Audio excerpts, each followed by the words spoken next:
Hello students, welcome to Shiny Maths. 10ஆம் வகுப்பு எடுத்துக்காட்டு 6.11 பார்க்கலாம். Cosecant theta plus cot theta is equal to p எனில் cos theta is equal to B square minus 1 divided by B square plus 1 என்பதை நிரூபிக்கவும். இங்கே அதே மாதிரி தான், ஆனால் இங்கே நம்மளுக்கு பியோட மதிப்பு தந்திருக்காங்க. ஃபஸ்ட் இதை எழுதிக்கலாமா? P is equal to cosecant theta கூட்டல் காட் தீட்டா. ஃபஸ்ட்டு நான் பியோட மதிப்பை எழுதிக்கிறேன். ஏன்னா நம்ம இங்கே இருக்கக்கூடிய வேல்யூவை காஸ் தீட்டா சைன் தீட்டா இது வார மாதிரி எழுதிக்க போகிறோம். சரிங்களா? கொசிகன் தீட்டாவை எப்படி மாற்றிக்கலாம்னா 1 டிவைடட் பை சைன் தீட்டான்னு மாற்றிக்கலாம். ஓகேங்களா? இப்போ பாருங்கள், சைன் தீட்டா வர மாதிரி கொண்டு வந்துட்டோம். நெக்ஸ்ட்டு கூட்டல் காட் தீட்டாவை எப்படி மாற்றிக்கலாம்னா cos theta divided by sine தீட்டான்னு மாற்றிக்கலாம். பார்த்தீங்களா? காஸ் தீட்டா சைன் தீட்டா வர மாதிரி கொண்டு வந்துட்டோம். இனி பாருங்கள், டிவைடருக்கு கீழே இருக்கக்கூடிய ரெண்டுமே சேமாக இருக்குது. அப்போ ஹோல் டிவைடட் பை போட்டுக்கிட்டு இங்கே 2 வாட்டி இருந்துன்னா ஒரு வாட்டி எழுதிட்டாலே போதும். சைன் தீட்டா இந்த மாதிரி டிவைடருக்கு கீழே இருக்கக்கூடியது சேமாக இருந்துன்னா மேலே இருக்கிறது அப்படியே எழுதினாலே போதும். 1 கூட்டல் காஸ் தீட்டா அதை அப்படியே சேர்த்து எழுதிருங்க. சரிங்களா? ஓகே, இதுதான் நம்மளோட இப்போ பியோட மதிப்பு. இனிமேல் நம்ம எதை நிரூபிக்கணும்? இதை தான் நிரூபிக்கணும். சரிங்களா?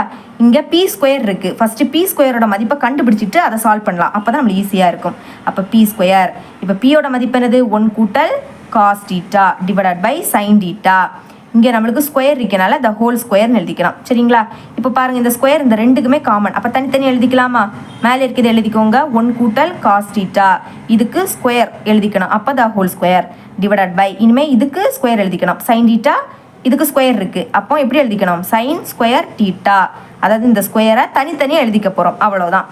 ஓகே, நெக்ஸ்ட்டு ஸ்டெப்பில் இப்போ பாருங்கள், அடுக்கில் 2 இருக்குது. அப்போ இதை 2 வாட்டி எழுதிட்டாலே போதும். 1 கூட்டல் காஸ் தீட்டா இன்டூ 1 கூட்டல் காஸ் தீட்டா. ஏன்னா அடுக்கில் 2ன்னு இருக்கனால 2 வாட்டி எழுதிக்கணும். ஓகே, நெக்ஸ்ட்டு சைன் ஸ்கொயர் தீட்டாவை எப்படி எழுதலாம்னா 1 மைனஸ் காஸ் ஸ்கொயர் தீட்டான்னு எழுதிக்கலாம்.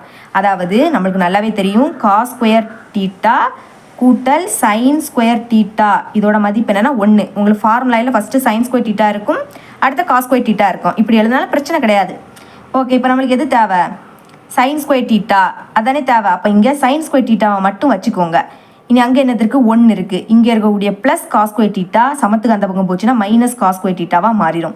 அப்போ நம்ம சைன் ஸ்கொயர் தீட்டாவை எப்படியும் எழுதிக்கலாம், 1 மைனஸ் காஸ் ஸ்கொயர் தீட்டாவும் எழுதிக்கலாம். அதான் நான் எழுதியிருக்கேன். இது நம்ம அடிக்கடி யூஸ் பண்ணுவோம். சரிங்களா? ஓகே, நெக்ஸ்ட்டு மேலே இருக்கிறது அப்படியே எழுதிருங்க. 1 கூட்டல் காஸ் தீட்டா இன்டூ 1 கூட்டல் காஸ் தீட்டா டிவைடட் பை இப்போ பாருங்கள், 1 நம்ம 1 ஸ்கொயர்னு எழுதிக்கலாம். ஏன்னா 1 ஸ்கொயரோட மதிப்பு என்னது? 1. இப்போ இது எந்த ஃபார்மெட்டில் இருக்குது? ஏ ஸ்கொயர் மைனஸ் பி ஸ்கொயர் ஃபார்மெட்டில் இருக்குது. இதை எப்படி மாற்றலாம்? ஏ கூட்டல் B into A minus B இப்படி மாற்றலாம். அதுக்கு ஏயோட மதிப்பு பியோட மதிப்பு தேவை. இப்போ பாருங்கள், இங்கே ஸ்கொயர் இங்கே ஸ்கொயர். அப்போ ஏயோட பிளேஸில் அங்கே என்னது இருக்குது? 1. அப்போ ஏயோட பிளேஸில் 1ன்னு எழுதிக்கலாம். நெக்ஸ்ட்டு இந்த கூட்டல். இனி பாருங்கள், இங்கே ஸ்கொயர் இங்கே ஸ்கொயர். அப்போ பியோட பிளேஸ் அங்கே என்னது இருக்குது? Cos theta. அப்போ பியோட பிளேஸில் காஸ் தீட்டான்னு எழுதிக்கலாம். இன்டூ அதே மாதிரி ஏயோட மதிப்பு 1 மைனஸ் பியோட மதிப்பு காஸ் தீட்டா. சரிங்களா? இப்போ பாருங்கள், 1 கூட்டல் காஸ் தீட்டா 1 கூட்டல் காஸ் தீட்டா சேமாக இருக்கனால கேன்சல் பண்ணிடலாம். அப்போ பேலன்ஸ் என்னது இருக்கும்? 1 கூட்டல் cos theta divided by 1 minus cos theta. இதுதான் பேலன்ஸ் இருக்கிறது. இதுதான் நம்மளோட பி ஸ்கொயரோட மதிப்பு. ஓகே, இனிமேல் பாருங்கள், நம்மளுக்கு நிரூபிக்க வேண்டியது cos theta is equal to B square minus 1 divided by B square கூட்டல் 1. இங்கே நம்ம வலது பக்கத்தை சுருக்கி இடது பக்கத்தில் இருக்கக்கூடிய மதிப்பை கொண்டு வர போகிறோம்.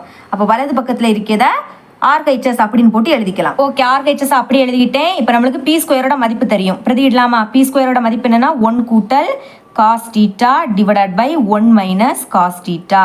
இனி இந்த மைனஸ் 1 இனி டிவைடட் பை திரும்பவும் பி ஸ்கொயரோட மதிப்பு என்னது? 1 கூட்டல் cos theta divided by 1 minus cos theta.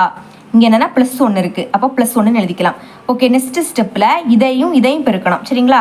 அப்போ மேலே இருக்கிறது அப்படியே எழுதிக்கலாமா? 1 கூட்டல் காஸ் தீட்டா. இனிமேல் இந்த மைனஸ் வந்தாலே நீங்கள் அடுத்த ப்ராக்கெட் போடணும். ஓகே, 1ஐயும் 1 மைனஸ் காஸ் தீட்டாவையும் பெருக்குனா 1 மைனஸ் காஸ் தீட்டா தான் கிடைக்கும். ஏன்னா 1 கூட எதை பெருக்கினாலும் அதே தான் கிடைக்கும்.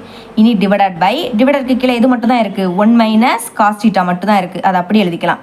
ஹோல் டிவைடட் பை இங்கேயும் அதே தான் பண்ண போகிறோம். ஃபஸ்ட் இதை எழுதிக்கலாம். மேலே இருக்கக்கூடியது 1 கூட்டல் காஸ் தீட்டா. இனி இந்த கூட்டல்னால இனி பிராக்கெட் போடணும்னு அவசியம் கிடையாது. சரிங்களா? அப்போ 1ஐயும் 1 மைனஸ் காஸ் தீட்டாவையும் பெருக்குனா 1 மைனஸ் காஸ் தீட்டா தான் கிடைக்கும். இனி டிவைடருக்கு கீழே எது மட்டும் தான் இருக்குது? 1 மைனஸ் காஸ் தீட்டா மட்டும் தான் இருக்குது. அதை அப்படியே எழுதிக்கோங்க. ஓகே, நெக்ஸ்ட் ஸ்டெப்பில் 1 கூட்டல் காஸ் தீட்டா மைனஸை உள்ளே கொண்டு பெருக்கிடுங்க.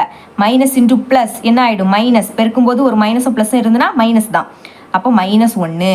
இனி மைனஸ் இன்டூ மைனஸ் பெருக்கும்போது 2 மைனஸ்னால் ப்ளஸ் ஆகிடும். Plus cos theta divided by கீழே என்னது இருக்குது 1 மைனஸ் காஸ் தீட்டா, அதை அப்படி எழுதிக்கோங்க. இனிமேல் இது டிவைடருக்கு கீழே இது இருக்கா, அப்போ பெருக்கல் போட்டு அதை தலைகீழே எழுதிடலாமா? அப்போ கீழே இருக்கிறத மேலே எழுதிருங்க. 1 minus cos theta divided by மேலே இருக்கிறத கீழே எழுதிக்கோங்க. 1 கூட்டல் காஸ் தீட்டா கூட்டல் 1 மைனஸ் காஸ் தீட்டா. சரிங்களா? ஓகே, இப்போ பாருங்கள் +1 -1 கேன்சல் ஆயிரும். அதே மாதிரி 1 minus cos theta 1 minus cos theta cancel ஆயிரும். இனிமேல் plus cos theta minus cos theta cancel ஆயிரும். அப்போ பாக்கி இருக்கிறத எழுதலாமா? இங்கே பாருங்கள் காஸ் தீட்டா கூட்டல் காஸ் தீட்டா, இதை ரெண்டையும் கூட்டணும். காஸ் தீட்டா 2 வாட்டி இருக்குது, அப்போ 2 காஸ் தீட்டான்னு எழுதிக்கலாம்.